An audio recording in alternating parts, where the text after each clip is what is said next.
Repeat customer here at Akins and Willies in Winder, Georgia. Got a beautiful 2019 Akins Ford F250 Platinum in a Gate Black. He got the Covert treatment, included a level kit, 35, 12.5 wide, 20-inch Nitto Tear Grapper G2, the all-terrain tire on 20x9 fuel Maverick. You know it's one of our top 5 wheels. Also up front, we want a little more custom signature look, so we blacked out the front badging.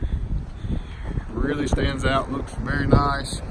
We love how the Platinum already comes with power deployable running boards. It really cleans up the lines of the truck, but definitely a wheel tire level kit upgrade really sets off even a Platinum truck.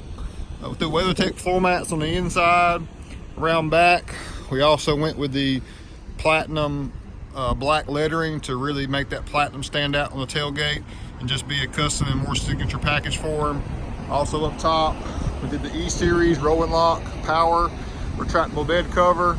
That's a great option. You really will like that. Overall, just want to bring you guys a quick look at a beautiful Covert heading out today to another happy customer.